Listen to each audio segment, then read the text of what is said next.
बांग्लादेश की शकनाइरबा politician अमसुंग Meitei खुनाइगी लुचिंगबा comrade फलम धीरेन सिंह लेखिदबगी अहानबा निंगसिंग थौरम पांथोखरे मणिपुरी युवा समिति बामदुसना शिलांगदना ngarang December gi tang 9 2023 gi irai nomede Shibgonj khunjada leba Manipuri Development Center uiving the nungthin pung ahum makhaida pangthokhi thorum ahawbada minute ama tuminna leptana lekhidraba ojathiren gi mahumda ikai khongba utkhi mathangda daista khiliba ojathiren singhagi mitamda dinbiriba mayamna leikatuna ikai khumnaba utkhi निंगसिंग थौरमदा ओइनाम सत्यदेव सिंहना contact तौरदुना मणिपुरी युवा समिति की सभापति लोंगजम निहार सिंहना मयाई तांगबा लोबीरगा निंगसिंग वांगांगबिखी बांग्लादेश मणिपुरी महिला समिति की president Shaidem Rina Devi Manipuri Yuva Samiti की general secretary M Mohan joint secretary वाइलारू Moscow की जनरल सेक्रेटरी मैवम उत्तम सिंह रतन मणिपुरी रथयात्रा उद्यापन कमिटी की जनरल सेक्रेटरी नृपेंद्र सिंह बांग्लादेश मणिपुरी साहित्य संसद की जनरल सेक्रेटरी नम्रब शंकर बामशास की जॉइंट सेक्रेटरी समरेंद्र सिंह सिलेट जिला प्रेस क्लब की joint general secretary Ravi Kiran Singh Rajesh sculpture शराजम जोहर लोइनाना ओजा कॉमरेड धीरन सिंह लोइनबी शांतना देवी याउना निंगसिंग वाहै कया थंबिखी मैम हाई कॉमरेड धीरेन मपोक अशी तांगलाबो मपोक अमानी महागुम्बा लुचिंगबा खुनाई अशीदा लेते अदुना महाक लेतबगी ओहोबा अशी मेनबा ngamloi haina mayamna shinthanaखी महाकना खुनाई चौखत खोंदांगदा अचौबा थौदांग कया लोबीगिबा अशी तोंगी शुरोलना खंगहाउनबा महाकी बायोग्राफी लाइदिक अमा फोंगबा अमसुंग महाकी मितम अमा खिन्नबा शु mayamna हाइखी खुनागी चौखतपगी दमंग महाकना मंगलम बमंग अमसुंग लोइहौद्रबा थबक थोरम कया लेहौरिबा एखोई पांतुकपा ngamladi अशीना महाकी लेखिद्रबा थवाइगी पोंथा ओइगनी हाइनासु हाइबिखी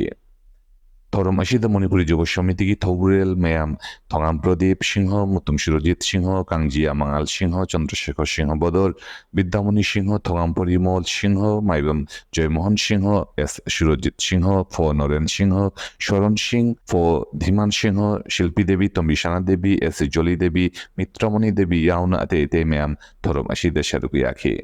पनबा याबदी चटखिबा चहिगी दिसंबर तांग तरुक लेबापोको नुमिदांग पुंग निपान मखाइदा कैंसर अनाबना मरम ओइदुना सिलेट सिटी की वुमेन्स मेडिकल कॉलेज हॉस्पिटल द वुमेन्स मेडिकल कॉलेज हॉस्पिटल द लेखिद्रे महाकना लेखिदबा मशागी चहि 74 शुखी महाक सिलेट सिटी की राजवारी अदुगा महाकी लोइनबी अमसुंग मचानुबा अमा मचानुबी अमा थमलम्मी ꯑꯩꯈꯣꯏꯅ ꯉꯁꯤ ꯆꯥꯎꯊꯣꯛꯅꯗꯅ ꯅꯦꯇꯥꯅꯤ ꯈꯔ ꯍꯥꯏꯔꯗꯅ ꯑꯩꯈꯣꯏ ꯉꯥꯡꯉꯤꯕ ꯁꯛꯏꯕꯁꯦ ꯁꯤ ꯄꯨꯝꯅꯃꯛꯁꯦ ꯃꯉꯣꯟꯗꯒꯤ ꯇꯝꯖꯕ ꯅꯠꯇꯅꯤ ꯃꯥꯒꯨꯝꯕ ꯃꯤꯑꯣꯏ ꯑꯃꯅ ꯉꯝꯗ꯭ꯔꯗꯤ ꯉꯁꯤ ꯑꯩꯅ ꯔꯊꯌꯥꯇ꯭ꯔꯥ ꯎꯗ꯭ꯌꯥꯄꯟ ꯀꯃꯤꯇꯤꯒꯤ ꯁꯦꯀ꯭ꯔꯦꯇꯔꯤꯅꯤ ꯀꯥꯏꯅ ꯃꯥꯅ ꯍꯥꯏꯖꯔꯤꯕ ꯋꯥꯍꯩꯒꯁꯦ ꯍꯥꯏꯔꯤꯕꯁꯦ ꯁꯤ ꯃꯥꯒꯤ ꯑꯣꯕꯗꯥꯟ ꯅꯠꯇꯅꯤ ꯂꯩꯀꯥꯏꯗꯁꯨ ꯊꯥ ꯑꯃ ꯇꯧꯒꯗꯕ ꯑꯣꯏꯔꯁꯨ ꯑꯩꯅ ꯈꯟꯖꯔꯤꯕ ꯃꯥꯛ ꯂꯩꯔꯝꯗ꯭ꯔꯗꯤ ꯑꯩꯈꯣꯏ ꯁꯤꯅ ꯇꯧꯕ ꯉꯝꯃꯣꯏ ꯅꯍꯥꯟꯗꯁꯨ ꯒꯨꯔꯨꯒꯤꯇꯣ ꯑꯃ ꯄꯥꯡꯊꯣꯛꯈꯤꯕꯗꯁꯨ ꯃꯥꯒꯤ ꯑꯣꯕꯗꯥꯟꯅꯤ ꯍꯥꯏꯕ ꯌꯥꯏ ꯃꯥꯅ ꯇꯥꯛꯄꯤꯔꯤꯕ ꯀꯩꯀꯥꯟꯗ ꯂꯤꯗꯔꯁꯤꯞ ꯑꯣꯏꯒꯗꯕ ꯀꯔꯤ ꯀꯔꯝ ꯇꯧꯔꯒ ꯄꯥꯡꯊꯣꯛꯄ ꯌꯥꯕꯒꯤ माना सिमसे माग फंबिनबदा सिनना वारी वताइसे तौबदि तमंगोनी आइना सिनना खल्ली मागो खंजलरा खल्ली मागंबा अमतंगा थुलकदना सिनना तौनिगाय मियोइसे कना गदबा असि वखजे सानै मरमरत इदि जाम फतिना खल्ली जुब समिति थुलकदे ngस लेखिदबा मतम बागना मागना सभापति ओइना लेरबसे मागी महम जे कनागुमा लाक्सना सभापति ओइगदनी हाइबसे असिगी मियोइसे लेतबदुना मागना सि पुरमबनी माइ हमजे चलुरगा यामनवा माने इकाइगदब माइ महमजिगा का चंचलुरगा जुब समितिगी सभापति नि सेंट्रल की हाइगदबस अदुना कनामदसु हाइबा नमदबजे सि माइ फमजे थादो ओलदो ए फमगे बामा से थादोकचरगा इसिल नैतबा अदुमरबा नेता रंबदुना मा कोसिनना कोइन फंगनगिबनि लेखिदबा बा ओजादे बांग्लादेश के आइकॉन ने खंजबद मिटे मरक्ता हाइबदी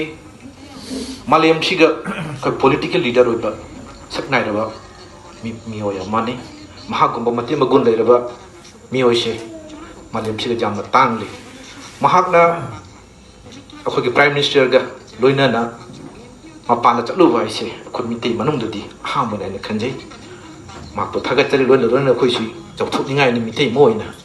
मसी ओजा फोलेम दिरेन लेखिदरे असिगी महाउदि अखोइ पुनमक मिगोइबो खुदिं पुनमकसु फगदोइनि असि तंगाइ प्रदबा महाउनि